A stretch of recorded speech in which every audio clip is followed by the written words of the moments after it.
എൻ്റെ കൃഷ്ണ, എൻ്റെ മനസ്സിൽ ആ വെള്ളാരം കണ്ണുകൾ പതിഞ്ഞുപോയി. എനിക്ക് മറക്കാൻ സാധിക്കുന്നില്ല. കണ്ണ, എനിക്ക് അർഹതപ്പെട്ടതല്ലെങ്കിലും എന്തിനാ ആ കണ്ണുകൾ എൻ്റെ ഉള്ളിൽ കൂടുകൂട്ടിയത്? നീ എന്നെ പരീക്ഷിക്കുകയാണോ? ആ, മതി മതി, ഇന്നത്തെ പരാതി പറച്ചിൽ നിർത്തുക. ഇല്ലെങ്കിലേ ഭാനുവമ്മയുടെ വായിന്ന് കേൾക്കും. ഞാൻ പോണ്. ആ കള്ള നോട്ടം കണ്ടില്ലേ, വെണ്ണക്കള്ളൻ. മാളൂ, മാളൂ. വിളി വന്നു, കേട്ടില്ലേ? ഞാൻ പിന്നെ വരാട്ടോ. ദാ വരുന്നു ഭാനുവമ്മേ. നീ കവലയിൽ പോയി തുണ്ടിലുള്ളതെല്ലാം വാങ്ങി വാ. ദേവൻ സാറ് എപ്പോഴാ എത്തുക? ഉച്ചയ്ക്ക് മുമ്പ് എത്തുമെന്നാ വിളിച്ചപ്പോൾ പറഞ്ഞത്. ശരി ഭാനുവമ്മേ. ദേവേന്ദ്രൻ, ഇല്ലത്തെ ഭാനുവമ്മയുടെയും ബാലചന്ദ്രൻ അച്ഛൻ്റെയും മകൻ, വെള്ളാരം കണ്ണുള്ള കാണാൻ മൊഞ്ചനായിട്ടുള്ള ചെറുപ്പക്കാരൻ. ഒന്ന് കണ്ടാൽ കണ്ണെടുക്കാൻ തോന്നില്ല. ആ വെള്ളാരം കണ്ണുകൾ കഥ പറയും പോലെ തോന്നും. ഇപ്പോൾ പട്ടാളത്തിൽ ഇത് വലിയ പദവിയിലാ. ഈ നാളിങ്ങെത്തും. എനിക്കൊന്ന് കാണാലോ. പിന്നെ ഇതൊരു വൺ വേ ലവാണ് കേട്ടോ. അല്ല, ഞാൻ ആരെന്ന് പറഞ്ഞില്ലല്ലോ. ഞാൻ മാളവിക, മാളൂന്ന് വിളിക്കും. എനിക്ക് ആരുമില്ല. പണ്ട് എനിക്ക് 5 വയസ്സ് പ്രായത്തിൽ അച്ഛനമ്മമാർ നഷ്ടപ്പെട്ട എന്നെ ഇവിടുത്തെ അച്ഛനാ ഇല്ലത്തേക്ക് കൂട്ടിക്കൊണ്ടുവന്നത്. പുറം പണികളും കുഞ്ഞു കുഞ്ഞു ജോലികളുമായി ഇവിടെ കൂടി. ഇപ്പോൾ എനിക്ക് വയസ്സ് 18. കഴിക്കാൻ 3 നേരത്തെ ഭക്ഷണം, താമസിക്കാൻ ഒരു മുറി, അതേ ഈ പാവം പെണ്ണിന് വേണ്ടു. പിന്നെ കൗമാരപ്രായത്തിൽ എപ്പോഴോ ഇവിടുത്തെ ദേവേന്ദ്രൻ സാറ് മനസ്സിൽ കയറി. അത് പ്രണയമായി വളർന്നു. ഞാൻ മാത്രം അറിയുന്ന എൻ്റെ മാത്രമായ സ്വകാര്യ പ്രണയം. നീണ്ട കാത്തിരിപ്പിനൊടുവിൽ ഭാനുവമ്മ സുമതി ചേച്ചിയോട് സംഭാരം എടുക്കാൻ പറയണ കേട്ടു. മാളുവിൻ്റെ നെഞ്ചൊന്ന് കാളി. വന്നിട്ടുണ്ടാവോ? അവൾ പതുക്കെ അടുക്കള വശത്ത് ചെന്ന് സുമതിയോട് തിരക്കി. സുമതി പാചകത്തിനും അകം പണിക്കും ഇല്ലത്ത് നിൽക്കുന്നതാ. ചേച്ചി, സാർ എത്തിയോ? എത്തി കുഞ്ഞേ, ഇപ്പം വന്നതേയുള്ളൂ. കേട്ട പാതി കേൾക്കാത്ത പാതി അവൾ ഓടി ഉമ്മറത്തെ വാതിൽപ്പടിയിൽ ചെന്ന് ഒളികണ്ണിട്ട് നോക്കി. അവനെ കണ്ടതും മാളുവിൻ്റെ കണ്ണുകൾ വിടർന്നു. നാണത്താൽ അവളുടെ കവിളുകൾ ചുവപ്പ് രാശി പടർത്തി. അവൾ സ്വപ്നലോകത്തേക്ക് ചുവടുറപ്പിച്ചപ്പോഴാണ് ഭാനുമതിയുടെ വിളി. നീ എന്താ കിനാവ് കാണാ? അമ്മിണി പശുവിന് പുല്ലിട്ട് കൊടുക്കുമോളൂ. നിന്നോടാ പറഞ്ഞേ. ഭാനുമതി മാളുവിൻ്റെ ചുമലിലൊന്ന് കുലുക്കി വിളിച്ചു. അവൾ ചിന്തയിൽ നിന്ന് ഞെട്ടി ഉണർന്നു. ആ, എന്താ ഭാനുവമ്മേ? അപ്പോൾ നീ ലോകത്തൊന്നും അല്ലേ? അമ്മിണിക്ക് പുല്ല് കൊടുത്തോ? അശോ, മറന്നു. ഇപ്പം കൊടുക്കാം. ഇതും പറഞ്ഞ് ഒരു ചമ്മലോടെ അവിടെ നിന്നും പാഞ്ഞു. ഈ കുട്ടിക്ക് എന്താ പറ്റിയേ? ഭാനുമതി ആത്മഗതം പറഞ്ഞു. എൻ്റെ അമ്മിണിക്കുട്ടി, നീ എന്തിനാ ഇങ്ങനെ കരയണത്? എന്നെ ചീത്ത കേൾപ്പിച്ചേ മതിയാകൂ. നീ ഒരു വയറ് പെണ്ണ് തന്നെ. അമ്മിണി പശുവിന് പുല്ല് കൊടുത്ത് തിരിഞ്ഞപ്പോൾ ചിരിച്ചുകൊണ്ട് അവളുടെ മുമ്പിൽ നിൽക്കുന്നു ദേവേന്ദ്രൻ. മാളുവിൻ്റെ മുഖം അപ്പോൾ 1000 ചന്ദ്രനുദിച്ച പോലെയായിരുന്നു. എന്താണ്, അമ്മിണി പശുവിനെ ശകാരിക്കുന്നുണ്ടല്ലോ? മാളൂട്ടിക്ക് എന്താ പറ്റിയേ? ഏയ്, അതൊന്നുമില്ല, ചുമ്മാ. ദാ എൻ്റെ വക നിനക്കുള്ള പതിവ് സമ്മാനം. തുറന്നു നോക്ക്. അവൾ അത് വാങ്ങി ധൃതിയിൽ തുറന്നു നോക്കി. മഞ്ഞയും പച്ചയും നിറത്തിലുള്ള ദാവണി സെറ്റായിരുന്നു. അവളുടെ കണ്ണുകൾ വിടർന്നു. എന്താ, ഇഷ്ടായോ? അതും പറഞ്ഞ് അവളൊരു ഓട്ടമായിരുന്നു. അത് കണ്ട് ദേവേന്ദ്രൻ ചിരിച്ചു. മാളു അവളുടെ മുറിയിലെത്തി. തനിക്ക് കിട്ടിയ സമ്മാനം അവൾ നെഞ്ചോട് ചേർത്തു. പതിവ് പോലെ അവളുടെ അലമാരയിൽ ഭദ്രമായി വെച്ചു. തിരിച്ച് അടുക്കള വശത്തെത്തിയപ്പോൾ ഭാനു അമ്മയും സുമതി ചേച്ചിയും തമ്മിൽ കല്യാണ കാര്യം പറയുന്നത് കേട്ടു. ദേവേന്ദ്രൻ കുഞ്ഞിൻ്റെ വരവ് അപ്പോൾ വെറുതെ അല്ലല്ലേ? കഴിഞ്ഞ വരവിന് അവൻ സൂചിപ്പിച്ചിരുന്നു ഇത്ര പെട്ടെന്ന് ശരിയാവുമെന്ന് കരുതിയില്ല. പെണ്ണെവിടുന്നാ? പെണ്ണ് അവൻ്റെ ബെഡാ സാഹിബിൻ്റെ പെങ്ങടെ മോളാ. ആള് ഡോക്ടറാ. നമുക്ക് യോജിച്ച ആലോചനയാ. അദ്ദേഹത്തിന് സമ്മതാ. അപ്പോൾ ഒരു സദ്യ ഉടനെ ഉണ്ടാവും. ആണായും പെണ്ണായും ഞങ്ങൾക്കൊന്നേ ഉള്ളൂ. സദ്യയൊക്കെ കെങ്കേമമായിരിക്കും. സമയം കുറേയായി. ദേവന് ഇഷ്ടപ്പെട്ടതൊക്കെ ഉണ്ടാക്കിക്കോളൂ. വേഗം ആവട്ടെ. ശരി കൊച്ചമ്മേ. ഇതെല്ലാം കേട്ട മാളുവിൻ്റെ കണ്ണുകൾ കണ്ണുനീർ കൊണ്ട് നിറഞ്ഞു. ഒന്നും കാണാൻ പറ്റുന്നുണ്ടായിരുന്നില്ല.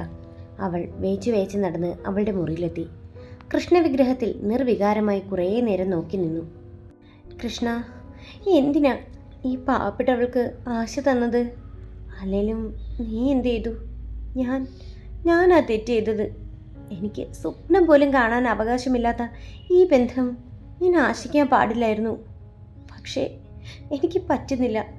എൻ്റെ മനസ്സിനെ പറഞ്ഞു മനസ്സിലാക്കാൻ ഈ പൊട്ടിപ്പെണ്ണിന് നല്ല ബുദ്ധി തോന്നിക്കണേ.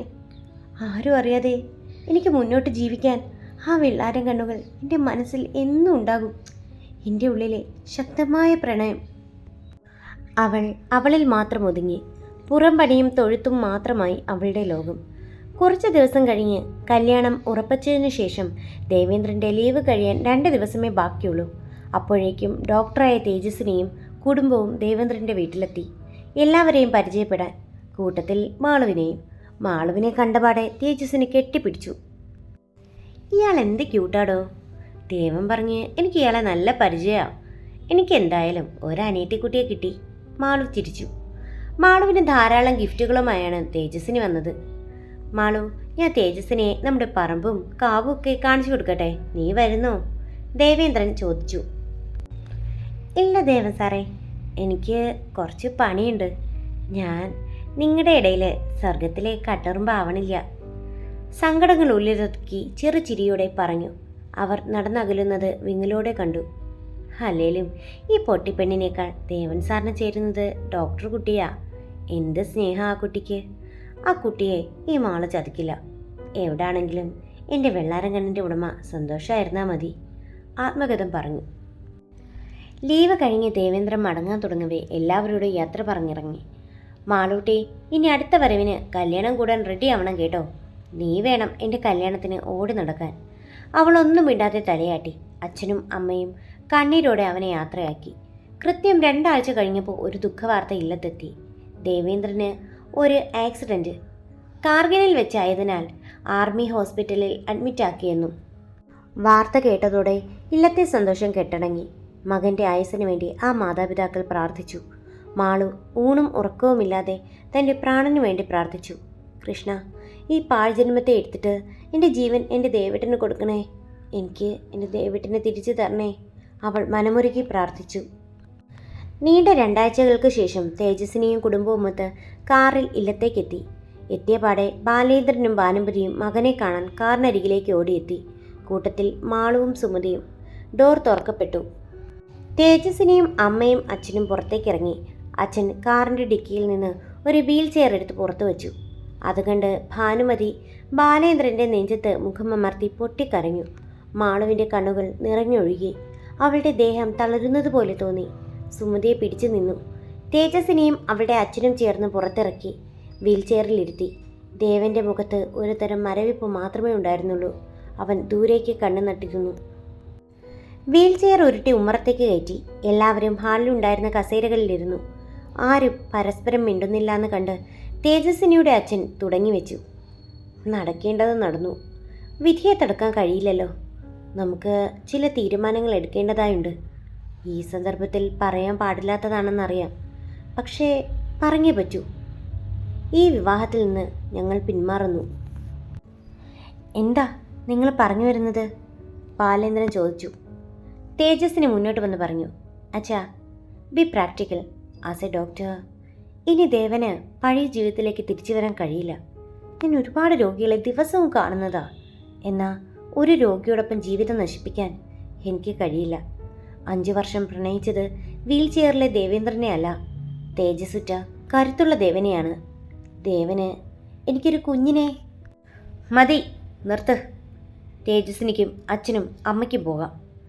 പെട്ടെന്ന് കണ്ണുകൾ നിറങ്ങി ഉറച്ച ശബ്ദത്തിൽ ദേവേന്ദ്രൻ അലറി. അമ്മ, എന്നെ ഒന്ന് മുറിയിലെത്തിക്കോ. ഭാനുമതിയും ബാലേന്ദ്രനും ദേവേന്ദ്രനെ നിറകണ്ണുകളോടെ വീൽ ചെയർ ഉരുട്ടി മുറിയിലെത്തി. അമ്മ, അച്ഛാ, എനിക്ക് കുറച്ചു നേരം ഒറ്റയ്ക്കിരിക്കണം. അവർ അവിടെ നിന്ന് മടങ്ങി. ഏക മകന് ഇങ്ങനെ ഒരു ദുർവിധി അവർ ഒട്ടും പ്രതീക്ഷിച്ചില്ലായിരുന്നു. ആ മുറിയിൽ ഇരുട്ടിൽ ആരും കാണാതെ ദേവ പൊട്ടിക്കരഞ്ഞു.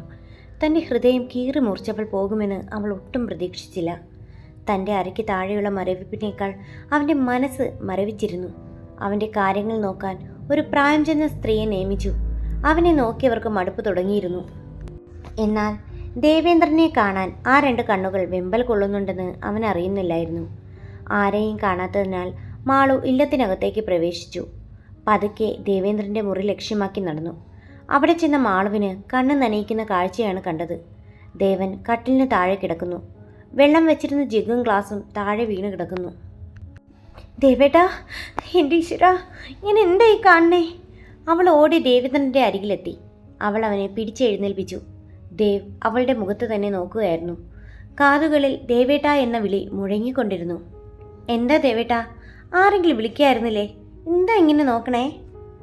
മാളൂട്ടി, നീ എന്താ എന്നെ വിളിച്ചത്? അപ്പോഴാണ് അവൾ പരിസരം മറന്നു നിൽക്കുമായിരുന്നു എന്ന് മനസ്സിലായത്. അത് ഞാൻ അറിയാതെ. സാരമില്ല, പക്ഷേ എനിക്കതിഷ്ടമായി. ഇനി അങ്ങനെ വിളിച്ചാൽ മതി. സത്യമാണോ? ഞാൻ അങ്ങനെ വിളിച്ചോട്ടെ? വിളിച്ചോടോ. പിന്നെ ഇതെന്താ താടിയൊക്കെ വളർത്തി? വളരെ മോശമാട്ടോ കാണാൻ. പിന്നെ ഈ മുറിയിലെ ജനലൊക്കെ എന്തിനാ ഇങ്ങനെ അടച്ചിടണേ? അവൾ ജനലൊക്കെ തുറന്നിട്ടു. മന്ദമാരുതൻ ദേവേന്ദ്രൻ്റെ തലമുടിയിൽ തഴുകെ കടന്നുപോയി. അവൻ്റെ വെള്ളാരം കണ്ണുകൾക്ക് പുതുജീവൻ ലഭിച്ചതുപോലെ അവൻ അവളെ തന്നെ നോക്കിയിരുന്നു. അവൾ ദേവനെ വീൽ ചെയറിലിരുത്തി വാഷ്റൂമിൽ കൊണ്ടുപോയി താടിയൊക്കെ ട്രിം ചെയ്ത് വെട്ടി ഒതുക്കി. ഇപ്പോഴാ എൻ്റെ ദേവേട്ട സുന്ദരനായേ. അവൾ ദേവന് ഭക്ഷണം കൊടുത്തു. അവൻ ആസ്വദിച്ചു കഴിച്ചു. ദിവസങ്ങൾക്ക് ശേഷം ഇന്നാണ് ഞാൻ രുചിയുള്ള ഭക്ഷണം കഴിച്ചത്. എന്നെ നോക്കിയവർ മടുത്തു തുടങ്ങിയിരുന്നു. എന്നും കഞ്ഞി. ദേവേട്ടൻ്റെ കാര്യങ്ങൾ ഇനി ഞാൻ നോക്കിക്കോളാം. എന്താ, സമ്മതാണോ? നിനക്കും എന്നെ മടുത്താലോ? അവളുടെ കണ്ണുകൾ നിറഞ്ഞു. നീ കരയണ്ട, ഞാൻ വെറുതെ പറഞ്ഞതാ, പൊട്ടിപ്പെണ്ണ്. അങ്ങനെ ദിവസങ്ങൾ കഴിഞ്ഞുപോയി. ഭാനുമതി ഇതെല്ലാം ശ്രദ്ധിക്കുന്നുണ്ടായിരുന്നു. ദേവേന്ദ്രൻ്റെ കാര്യങ്ങൾ വളരെ നല്ല രീതിയിൽ നോക്കുന്നതിനാൽ പുറംപണികളിൽ നിന്ന് മോചനം കിട്ടി. ദേവേന്ദ്രൻ്റെ എല്ലാ കാര്യങ്ങളും മാളു ഏറ്റെടുത്ത് നടത്തി. പതിയെ പതിയെ ദേവനിൽ മാളുവിനോട് പ്രണയം തോന്നി തുടങ്ങി. എന്നാൽ അവളോട് പറയാൻ അവൻ്റെ മനസ്സ് അനുവദിച്ചില്ല. അവളെ എല്ലാ ദിവസവും കാണാതെ വയ്യെന്നായി. അവൾക്കും അങ്ങനെ തന്നെ. എന്നാൽ തൻ്റെ ഈ അടുപ്പം ദേവനിൽ ഇഷ്ടപ്പെടുമോ എന്നൊരു തോന്നൽ അവളുടെ ഉള്ളിലും ഉണ്ടായിരുന്നു. തനിക്ക് അർഹിക്കാത്തത് കരസ്ഥമാക്കാൻ അവൾ ആഗ്രഹിച്ചിരുന്നില്ല. അതിനാൽ അവൾ പതിയെ പതിയെ അവനിൽ നിന്ന് അകലാൻ തുടങ്ങിയിരുന്നു. ഈ അകൽച്ച ദേവനിൽ ദേഷ്യവും സങ്കടവും ഉണ്ടാക്കി. ഞാൻ എന്തൊരു വിഡ്ഢിയാണ്! ചെറുപ്പത്തിലെ തൻ്റെ മുന്നിലുണ്ടായിരുന്നെങ്കിലും അവളോട് ഇങ്ങനെ ഒരു അടുപ്പം എനിക്ക് തോന്നിയിട്ടില്ല. ഇപ്പോൾ ഈ അവസ്ഥയിൽ അവളെ ഞാൻ സ്നേഹിക്കുന്നത് എൻ്റെ സ്വാർത്ഥതയായേ അവൾ കരുതുള്ളൂ. അല്ലെങ്കിൽ തന്നെ എന്നെക്കൊണ്ട് എൻ്റെ മാതാപിതാക്കൾക്ക് വരെ മടുപ്പ് തോന്നി തുടങ്ങി. ഇനി അവൾക്കും. ചിന്തകൾ കാടു കയറിയപ്പോൾ നിരങ്ങിയും വലിഞ്ഞും അവൻ വീൽ ചെയറിൽ കയറി വാഷ്റൂമിലെത്തി. എന്നാൽ വാതിൽക്കൽ എത്തിയതും അവൻ നിലത്തേക്ക് തെറിച്ചു വീണു. തലപൊട്ടി ചോര ഒഴുകുന്നുണ്ടായിരുന്നു. അതേസമയം തന്നെ മാളു റൂമിലെത്തിയിരുന്നു. അവിടെയെല്ലാം ദേവനെ നോക്കി. പെട്ടെന്ന് മാളുവിൻ്റെ ദൃഷ്ടി മറിഞ്ഞു കിടക്കുന്ന വീൽ ചെയറിൽ ചെന്നെത്തി. അവൾ വാഷ്റൂമിലേക്ക് നോക്കിയപ്പോൾ ദേവ് വീണ് കിടക്കുന്നു. അയ്യോ ദേവിട്ടാ, എന്താ ഇത്? കയ്യിൽ കോളിംഗ് ബെല്ലുണ്ടല്ലോ. എന്തെങ്കിലും ആവശ്യമുണ്ടെങ്കിൽ വിളിച്ചുകൂടായിരുന്നോ? അവളുടെ കണ്ണീർ ആ മുഖത്തൂടെ ഒലിച്ചിറങ്ങുന്നത് ദേവ് കണ്ടു. തനിക്ക് ഞാനൊരു ഭാരമായില്ലേ മാളു? മാളു ദേവൻ്റെ വായ പൊത്തി. ഇനി ഒന്നും പറയണ്ട, എനിക്ക് ദേവേട്ട ഭാരമാവേ. എന്തൊക്കെയാ ചിന്തിച്ചു കൂട്ടുന്നത്? അവൾ അവനെ പണിപ്പെട്ട് വീൽ ചെയറിലിരുത്തി മുറിവ് ഡ്രസ്സ് ചെയ്തു. മാളൂട്ടി, ഇപ്പോൾ എന്താ? അധിക സമയം ഇവിടെ കാണാറില്ലല്ലോ. ഞാൻ നമ്മുടെ അമ്മുക്കുട്ടിക്ക്. കള്ളം പറയുന്നോ? അമ്മ നിന്നോട് പറഞ്ഞതല്ലേ പുറംപണി ചെയ്യേണ്ടെന്ന്? അത് പിന്നെ അമ്മിണി പശു ഞാൻ പുല്ല് കൊടുത്താലും തിന്നു, അതുകൊണ്ടാ. ഇനി ഞാൻ വേഗം വന്നോളാം. ദേവട്ടൻ ഇങ്ങനെ മനസ്സ് വിഷമിക്കരുത്, അത് എനിക്ക് സഹിക്കില്ല. പറയാത്ത പ്രണയവും മനസ്സിലൊളിപ്പിച്ച് രണ്ടുപേരും മനസ്സിൻ്റെ ഭാരം ഇറക്കി. വീണ്ടും പഴയതുപോലെ കളിച്ചും ചിരിച്ചും കഥകൾ പങ്കുവച്ചും മുന്നോട്ട് പോയി. അങ്ങനെയിരിക്കെ ദേവേന്ദ്രൻ്റെ കോളേജ് സുഹൃത്തായ നിരഞ്ജന കൃഷ്ണ അവരുടെ ഇല്ലത്തിനടുത്ത് വീട് വാങ്ങി താമസിക്കാൻ വന്നു. അപ്പോഴാണ് ദേവേന്ദ്രൻ്റെ കാര്യം അറിയുന്നത്. അവൻ ദേവേന്ദ്രൻ്റെ മുറിയിലേക്ക് ചെന്നു. കസേര നീക്കി ദേവനരികിലിരുന്നു. കാര്യങ്ങളൊക്കെ ചോദിച്ചറിഞ്ഞു. അല്ല, നീയാണോ അപ്പുറത്തെ വീട് വാങ്ങിയത്? അമ്മ പറഞ്ഞായിരുന്നു. അതേടാ, എനിക്കിവിടെയുള്ള സ്കൂളിൽ അധ്യാപകനായി ജോലി കിട്ടി. പിന്നെ സൗകര്യാർത്ഥം ഒരു വീട് കിട്ടിയപ്പോൾ വാങ്ങി. ഇനിയൊരു കുഞ്ഞ് കല്യാണമൊക്കെ കഴിച്ച് അമ്മയ്ക്ക് കൂട്ടായി നാട്ടിൽ കൂട്ടണം. അപ്പോഴാണ് മാളു അങ്ങോട്ടേക്ക് വന്നത്. ദേവേട്ടാ, ഇത് പ്രസാദം. പെട്ടെന്ന് നിരഞ്ജനെ കണ്ട മാളു പരിങ്ങി. ഞാൻ പിന്നെ വരാം, ഇവിടെ ആളുള്ള കാര്യം ഞാൻ അറിഞ്ഞില്ല. പോകാനായി തിരിഞ്ഞ മാളുവിനെ ദേവൻ വിളിച്ചു. മാളു, ഇവിടെ വാ. ഇതെൻ്റെ കോളേജ് സുഹൃത്ത് നിരഞ്ജൻ. ദാ അപ്പുറത്തെ വീട് ഇവനാ വാങ്ങിയത്. ടാ നിരഞ്ജ. ആ വിളി അവൻ കേട്ടില്ല. അവൻ്റെ മിഴികൾ മാളുവിൽ ഉറച്ചു നിൽക്കുകയായിരുന്നു. ദേവന് ആ നോട്ടം അത്ര ഇഷ്ടപ്പെടുന്നുണ്ടായിരുന്നില്ല. നിരഞ്ജനെ ദേവ തോണ്ടി വിളിച്ചു. എന്താടാ, നീ ഈ ലോകത്തൊന്നും അല്ലേ? സോറിടാ ഞാൻ. മാളു നീ പൊയ്ക്കോ, ഞാൻ വിളിക്കാം. മാള് പോയ ശേഷം, ടാ ആ പെൺകുട്ടി ആരാ? എന്താ ഭംഗി. എനിക്ക് ആ മുഖം എൻ്റെ ഹൃദയത്തിൽ പതിഞ്ഞതുപോലെ. അവളിവിടെ പുറം പണിക്ക് പിന്നെ എന്നെ നോക്കാൻ നിൽക്കുന്നതാ. പാവ, അവൾക്ക് ആരുമില്ല. എന്തായാലും ഒരു നാട്ടിൻപുറത്തുകാരിയെ എൻ്റെ പാർട്ട്ണറായി ഞാൻ കണ്ടുപോയി. ഇവളെ എൻ്റെ ഭാര്യയാക്കിയാലോ? നല്ല കുട്ടി, നല്ല കുലീനതയുള്ള ഭാവം, എൻ്റെ സങ്കല്പത്തിലേതുപോലെ. നിരഞ്ജൻ പറയുന്ന വാക്കുകൾ ദേവേന്ദ്രൻ്റെ നെഞ്ചിൽ ആണി തറയ്ക്കുന്ന വേദനയായിരുന്നു. അവൻ പെട്ടെന്ന് പറഞ്ഞു, നിരഞ്ജ, എനിക്കൊന്ന് കിടക്കണം. മാളുവിനെ വിളിക്കണോ? വേണ്ട, നീ കിടത്തിയാൽ മതി. അവൻ്റെ ഉദ്ദേശം എന്താണെന്ന് ദേവന് മനസ്സിലായി. നിരഞ്ജൻ അവിടുന്ന് പോയി. ദേവേന്ദ്രൻ്റെ മനസ്സ് വിങ്ങുന്നത് ആരും അറിഞ്ഞില്ല. കണ്ണുകൾ നിദ്രയെ അകറ്റി നിർത്തി. ആകെ ഒരസ്വസ്ഥത. തൻ്റെ മാളു എന്നേക്കുമായി തന്നെ വിട്ടു പിരിയുമോ? അങ്ങനെ ഓരോരോ ചിന്തകൾ. വീണ്ടും പുതിയൊരു പ്രഭാതം പൊട്ടിവിടർന്നു. പതിവ് പോലെ മാളു കുളിക്കടവിൽ നിന്ന് കുളി കഴിഞ്ഞ് വരുന്നത് കണ്ട് നിരഞ്ജൻ അങ്ങോട്ടേക്ക് ചെന്നു. ഹലോ മാളു, ഇന്ന് ഇയാൾ ഫ്രീ ആണോ? എന്താ കാര്യം മാഷേ? അതെ, എനിക്കിവിടെല്ലാം ഒന്ന് ചുറ്റിക്കറങ്ങി കാണണം. താനെന്നെ സഹായിക്കോ? അവർ രണ്ടുപേരും തമ്മിൽ സംസാരിക്കുന്നത് ദേവേന്ദ്രൻ മുറിയിലെ ജനലിൽ കൂടി കാണാനിടയായി. അവർ തമ്മിൽ കളിച്ച് ചിരിച്ച് സംസാരിക്കുന്നത് കണ്ടപ്പോൾ ദേവന് താൻ വീണ്ടും ഇരുട്ടിൽ തളയ്ക്കപ്പെടുമോ എന്ന തോന്നൽ ശക്തിപ്പെട്ടു. മാളവിൻ്റെ മുഖം പ്രസന്നമായിരുന്നു. ഒട്ടേറെ ചിന്തകൾക്കൊടുവിൽ ദേവേന്ദ്രൻ ഒരു തീരുമാനത്തിലെത്തി. പാവം പെണ്ണ്, അവൾ ആശിക്കുന്ന ജീവിതം എനിക്ക് കൊടുക്കാൻ പറ്റില്ല. നിരഞ്ജൻ അവൻ എൻ്റെ പെണ്ണിന് പൊന്നുപോലെ നോക്കും. എനിക്ക് ഉറപ്പാ. അവനാ എൻ്റെ മാളുകുട്ടിയുടെ കഴുത്തിൽ താലി ചാർത്തേണ്ടത്. വേദനിക്കുന്നുണ്ട് പെണ്ണെ. എൻ്റെ മനസ്സിൽ പറിച്ചെറിയാൻ പറ്റാത്തത്ര ആഴത്തിൽ നീ കൂടുകൂട്ടി. 5 വർഷം പ്രണയിച്ചിട്ടും തേജസ്വിനിയിൽ പോലും തോന്നാത്തതെന്തോ ഒന്ന്. പക്ഷേ എൻ്റെ സ്വാർത്ഥതയാകും എൻ്റെ ജീവിതത്തിൽ നിന്നെ കൂട്ടിയാൽ. നീയെങ്കിലും രക്ഷപ്പെട്ടോളൂ. ആരോടൊന്നില്ലാതെ ദേവ സ്വയം പറഞ്ഞു. എന്നാൽ മാളു അന്നും ദേവേന്ദ്രൻ്റെ അരികിലെത്തി. അവനെ സന്തോഷത്തോടെ പരിചരിച്ചു. എന്നാൽ ദേവൻ അവളുമായി ഒരകലം സൂക്ഷിക്കാൻ മറന്നില്ല. 2 ദിവസം കഴിഞ്ഞ് നിരഞ്ജൻ വീണ്ടും എത്തി. എന്താ, ഇന്ന് മാളുവിനെ കണ്ടില്ലല്ലോ? അവൾ വന്നില്ലേ? ആ നിരഞ്ജ, അവളിന്ന് നേരത്തെ പോയി. പിന്നെ ഞാൻ അമ്മയോട് മാളുവിൻ്റെ കാര്യം സംസാരിച്ചു. അവളെ അമ്മ കണ്ടിരുന്നു. അമ്മയ്ക്ക് 100 വട്ട സമ്മതം. അവളെ ഞാൻ പൊന്നുപോലെ നോക്കിക്കോളാം. നിങ്ങൾക്ക് സമ്മതമാണെങ്കിൽ. എനിക്കറിയാം നിരഞ്ജ, നീ അവളെ പൊന്നുപോലെ നോക്കുമെന്ന്. നീ കൊണ്ടുവയ്ക്കോ. എൻ്റെ അച്ഛനോടും അമ്മയോടും ഞാൻ പറയാം. ഒരു ജോത്സ്യനെ കണ്ട് വിവാഹത്തീയതി കുറിച്ചോളൂ. മനസ്സിൽ 1000 സങ്കടങ്ങൾ ഒളിപ്പിച്ച് മുഖത്ത് ചെറു പുഞ്ചിരിയോടെ പറഞ്ഞു. പതുക്കെ പതുക്കെ ദേവ് മാളുവിനെ അവനിൽ നിന്ന് അകറ്റി. ദേവിനെ നോക്കാൻ അവൻ്റെ നിർദ്ദേശപ്രകാരം ഒരു മെയിൽ നഴ്സിനെ വെച്ചു. ഇതറിഞ്ഞ മാളുവിന് സഹിക്കാൻ കഴിയില്ല. ഞാൻ എന്ത് തെറ്റ് ചെയ്തിട്ടാ ദേവേട്ടൻ എന്നെ അകറ്റിയത്? ഞാൻ അധികം സ്വാതന്ത്ര്യം എടുത്തത് തെറ്റായി പോയോ? അങ്ങനെ എണ്ണിയാൽ തീരാത്ത ചിന്തകൾ അവളുടെ മനസ്സിൽ പാഞ്ഞു നടന്നു. അവൾ ദേവനെ കാണാൻ തീരുമാനിച്ചു. ഓടിക്കിതച്ച് ദേവിൻ്റെ റൂമിലെത്തി ഒരു ഭ്രാന്തിയെപ്പോലെ അലറി. പറ ദേവേട്ടാ, ഇതിനെ എന്നെ മാറ്റി നിർത്തിയത് എനിക്കറിയണം. അല്ലാതെ ഞാനിവിടെ നിന്ന് പോകില്ല. നീ അപ്പോൾ ഒന്നും അറിയില്ലേ? നിന്നെ വിവാഹം കഴിപ്പിക്കാൻ ഞങ്ങൾ തീരുമാനിച്ചു. വരൻ നിന്റെ മാഷ് തന്നെയാ. വിവാഹമോ? മാഷ്? എന്തൊക്കെ പിച്ചും പേയാ പറയാ ദേവേട്ടാ? ഞാൻ പിച്ചും പേയും ഒന്നും അല്ല പറയണത്, സത്യ. നിന്നെ ആദ്യം കണ്ടപ്പോഴേ നിരഞ്ജന് ഇഷ്ടമായി. പിന്നെ കല്യാണത്തിന് അനുവാദം ചോദിച്ചു. അവൻ നല്ല പയ്യനാ, നിന്നെ നന്നായി നോക്കും. നിനക്ക് നല്ലൊരു ജീവിതം കിട്ടുന്നതിൽ ഞങ്ങൾക്ക് സന്തോഷമേ ഉള്ളൂ. മാളൂട്ടിയോട് അമ്മ പറയായിരുന്നതാ. അവൾ കുറച്ചു നേരം മിണ്ടാതെ നിന്നു. ഒരു വാക്കുപോലും മിണ്ടാതെ വിഷമത്തോടെ അവിടെ നിന്ന് ഇറങ്ങിപ്പോയി. അവളുടെ പരാതികളും സങ്കടങ്ങളും കൃഷ്ണനോട് പറഞ്ഞു. കൃഷ്ണ, എന്നത് ധർമ്മസങ്കടത്തിലാക്കിയല്ലോ വീണ്ടും. ഈ പെണ്ണിനെ പരീക്ഷിച്ച് മതിയായില്ലേ? ദേവേട്ടനോടുള്ള ഇഷ്ടം ഞാൻ എങ്ങനെ പറയും? അവിടുത്തെ ഉപ്പും ചോറും കഴിച്ച് നന്ദികേട് കാട്ടണതാണെന്ന് എല്ലാവരും പറയില്ലേ? കണ്ണാ, എനിക്ക് മറ്റൊരാളെ ഈ ജന്മം ഭർത്താവായി കാണാൻ കഴിയൂല. ഇനി ദേവേട്ടന് എന്നോട് അങ്ങനൊരു ഇഷ്ടമില്ലാന്ന് വെച്ചാൽ ഞാൻ അദ്ദേഹത്തെ മനസ്സിൽ പ്രണയിക്കും. എൻ്റെ ജീവൻ, എൻ്റെ ശരീരം വെടിയുന്നത് വരെ. അവൾ നിലത്തിരുന്ന് പൊട്ടിക്കരഞ്ഞു. മറുപുറത്ത് തൻ്റെ പ്രണയം തുറന്നു പറയാൻ സാഹചര്യങ്ങളുടെ സമ്മർദ്ദത്തിൽ കഴിയാതെ വിങ്ങുകയായിരുന്നു ദേവേന്ദ്രൻ. മനസ്സിൽ കനൽ കോരി നിറച്ച് തൻ്റെ പ്രണയത്തെ മറ്റൊരുവന് പറിച്ചു കൊടുക്കാൻ തയ്യാറായി നിൽക്കുന്നു. പറയാത്ത അറിയാത്ത പ്രണയസിമകൾ. പറയാതെ അറിയാതെ നീ പോയാലും എൻ്റെ ഹൃദയത്തിൽ എന്നും നീ മാത്രമായിരിക്കും എൻ്റെ മാളൂട്ടി. 2 മനസ്സുകൾ ആഗ്രഹിക്കാത്ത ആ ദിനം വന്നെത്തി. കല്യാണ ഒരുക്കങ്ങൾ പൂർത്തിയായി. കല്യാണ മണ്ഡപത്തിൽ നിരഞ്ജൻ മന്ദസ്മിതത്തോടെ ഇരിക്കുന്നു.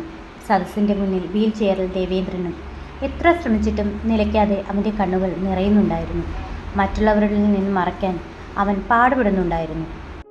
മാളുവിനെ ഒരുക്കി കതിർ മണ്ഡപത്തിലേക്ക് താലപ്പൊലിയുടെ അകമ്പടിയോടെ തരുണീമണികൾ ആനയിച്ചു കൊണ്ടുവന്നു. മാളുവിൻ്റെ മുഖം താണിരുന്നു. സദസ്സിനെ വന്ദിക്കാൻ ഭാനുമതി പറയുന്നുണ്ടെങ്കിലും അവൾ അതൊന്നും കേൾക്കുന്നുണ്ടായിരുന്നില്ല. മനസ്സ് നിറയെ ദേവേന്ദ്രൻ മാത്രമായിരുന്നു. കൊട്ടിമേളം തുടങ്ങിയതും ഏതോ ഉൾപ്രേരണയിൽ മാളു മണ്ഡപത്തിൽ നിന്ന് ഇറങ്ങി ഓടി ദേവേന്ദ്രൻ്റെ കാലുകളിൽ അഭയം തേടി. മേളം നിലച്ചു. അവൾ നിലത്തിരുന്ന് പദം പറഞ്ഞ് കരഞ്ഞു തുടങ്ങി. ദേവേട്ട, എനിക്ക് മറ്റൊരാളുടെ ഭാര്യയാകണ്ട. എൻ്റെ ഉള്ളിൽ ദേവേട്ടനെ മാത്രമേ എൻ്റെ പാതിയായി ഞാൻ കണ്ടിട്ടുള്ളൂ. ആരോടും പറയാതെ വർഷങ്ങളായി മനസ്സിൽ കൊണ്ട് നടന്ന പ്രണയം ഇനി ഞാൻ പറയാതിരുന്ന എനിക്കെൻ്റെ ദേവേട്ടനെ എന്നേക്കുമായി നഷ്ടമാകും. മാളൂട്ടി, എന്താ നീ പറയണത്? ആളും ആരവുമായി ഇവിടെ നിൻ്റെ കല്യാണമാണ്.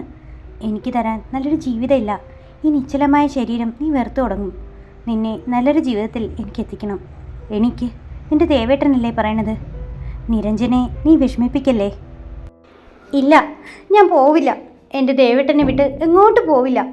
ദേവേട്ടനില്ലാതെ ഈ മാളൂനൊരു ജീവിതമില്ല. എന്നെ വിട്ടുകൊടുക്കല്ലേ ദേവേട്ട. അവൾ ദേവൻ്റെ കാൽക്കൽ കെട്ടിപ്പിടിച്ച് വാവിട്ട് കരഞ്ഞു. കണ്ടു നിന്നവരുടെ കണ്ണുകൾ നിറഞ്ഞു. നിരഞ്ജൻ കതിർ മണ്ഡപത്തിൽ നിന്ന് എഴുന്നേറ്റ് വന്നു. ദേവേന്ദ്ര, നിന്റെ പെണ്ണാ മാളു, നിനക്കായി ജനിച്ചവൾ.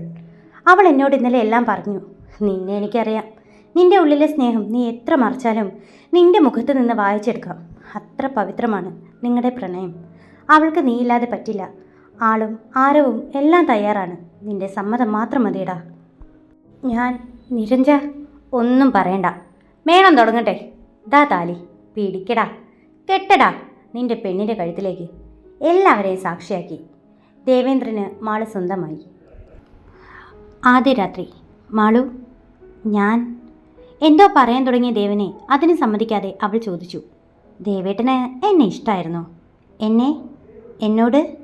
അത് പറഞ്ഞു തീരുന്നതിന് മുമ്പേ മാളുവിൻ്റെ കൈകൾ പിടിച്ച് അവൻ നെഞ്ചിലേക്കിട്ടു. ആ വിറയ്ക്കുന്ന ചുണ്ടിൽ അവൻ്റെ അധരം ചേർത്തിരുന്നു. അപ്പോഴും രണ്ടുപേരുടെയും കണ്ണുകൾ ധാരയായി ഒഴുകുന്നുണ്ടായിരുന്നു. അവൾ അവളുടെ നെഞ്ചിലൂടെ ചേർത്ത് പിടിച്ചു. എനിക്ക് ഈ പെണ്ണിനോട് പ്രണയമായിരുന്നു.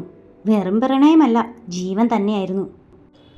എനിക്കറിയില്ലായിരുന്നു ഈ മനസ്സിലും ഞാനുണ്ടെന്ന്. പ്രാണൻ പോകുന്ന വേദനയോടെയാണ് ഞാൻ പറിച്ചു നൽകിയത്. തോറ്റുപോയി പെണ്ണെ, ഞാൻ നിൻ്റെ മുന്നിൽ. അത്രയും പറഞ്ഞ് അവളെ വാരിപ്പുണർന്നു. പെണ്ണെ, എനിക്കൊന്നിനും പറ്റില്ല കേട്ടോ. കുറേ നാൾ കഴിയുമ്പോൾ നീ ഇട്ടിട്ട് പോവുമോ മാളൂ? കളിയോടെ പറഞ്ഞപ്പോൾ ആ നെഞ്ചിൽ മുഖം പൊത്തി പൊട്ടിക്കരഞ്ഞു. അവൾ നെഞ്ചിൽ നനവ് തട്ടിയപ്പോൾ അവൻ അവളുടെ മുഖമുയർത്തി നോക്കി. ആ കണ്ണുകളിൽ ഉമ്മ വെച്ച് അവൻ പറഞ്ഞു. പൊട്ടിപ്പെണ്ണെ, ഞാൻ അങ്ങനെ പോകോ? ഒന്നും വേണ്ട. ഇങ്ങനെ ഈ ഹൃദയത്തോട് ചേർത്ത് പിടിച്ചാൽ മതി. ഈ നെഞ്ചിൻ്റെ ചൂട് മാത്രം മതി എനിക്ക് ഉറങ്ങാൻ. അവൻ്റെ മുഖമാകെ അവൾ ചുംബനങ്ങൾ കൊണ്ട് മൂടി. അവൻ അവളെ ചേർത്ത് പിടിച്ച് സിന്ദൂര ചുമപ്പിൽ അമർത്തിമുത്തി. തുറന്നു പറച്ചിലുകൾക്കൊടുവിൽ രാത്രിയുടെ യാമങ്ങളിൽ നിദ്ര അവരെ മന്ദമായി തഴുകി. അവരുടെ നിലയ്ക്കാത്ത പ്രണയം അവസാനിക്കുന്നില്ല. ശുഭം. കഥ ഇഷ്ടമായാൽ സബ്സ്ക്രൈബ് ചെയ്യാനും ലൈക്ക് ചെയ്യാനും ഷെയർ ചെയ്യാനും മറക്കരുതേ. Thanks for watching.